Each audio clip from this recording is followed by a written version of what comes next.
The problem with an 80-meter endfed half wave is 80 meters is this giant band. So when you're running like that, you're kind of limited to the bottom end of the 80-meter band for like CW and digital.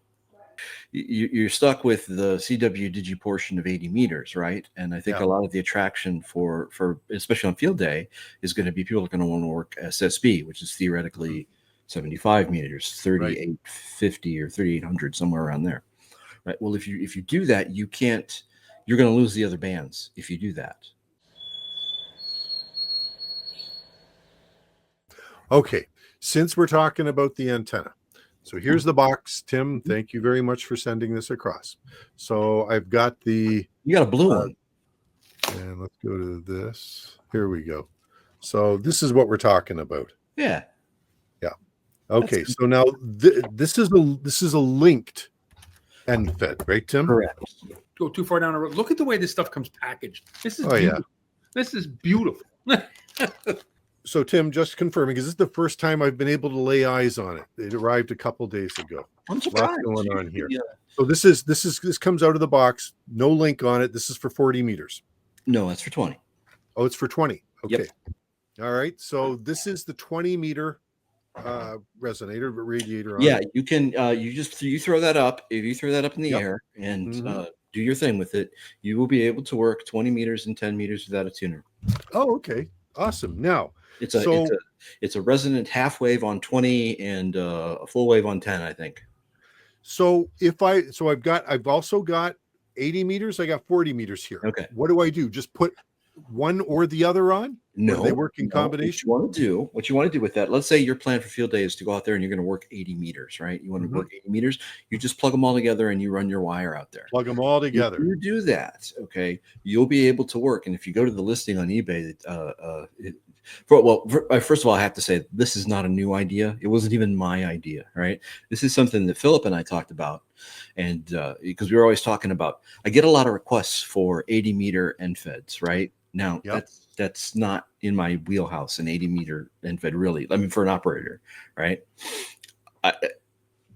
It's a lot of wire, and I live in the city. It's not, I really have to get out into the country if I'm gonna do this. Yeah. So, but I get a lot of requests for it. So, okay, I'm happy to oblige. The problem with an 80-meter endfed half wave is 80 meters is this giant band. So when you're running like that, you're kind of limited to the bottom end of the 80-meter band for like CW and digital. You're stuck with the CW digi portion of 80 meters, right? And I think a lot of the attraction for especially on field day is going to be people are going to want to work SSB, which is theoretically 75 meters, 3850 or 3800, somewhere around there, right? Well, if you do that, you're going to lose the other bands if you do that. Typically you would take the endfeds that I make are cut long, so you can trim them, right? And you can cut them back or roll them back to the point where you can work 75 meters, but then you want to work 80, you have to go back and do the other thing. And if you're on 75, you're going to lose 10, you're going to lose 20, right? 15. You're not going to be able to work those. So the idea was, and Steve Harrington did a video on this years ago, right? And Dave Kassler did one too. He was trying to make an 80-meter work on 10. So the idea was that you take a small capacitor and you put that in line, and now your 75-meter band comes in under like 1.4. That's what that is. Yeah. Okay. So instead of going out and having to move your wire and twist your wire and do all kinds of other stuff, you can just plug that in line. Now that goes at the halfway point. So where the 40 and the 80 connect together, that's where you put the resonator in line. Right. And boom, you've got 75 meters. Beautiful. Which is cool, So I want to tell you this. For the first time ever in field day, and I've been doing field day for years, as you know. First time ever, I'm going to be running more than 20 watts. Holy cow. Because I've got a 100 amp hour battery now. I can sit there with my FT710 cranking out 75 watts just because I'm that guy. I'm not going to put 100 out. I don't need to. There's no difference between 75 and 100. And I'll do my finals a little bit of a break.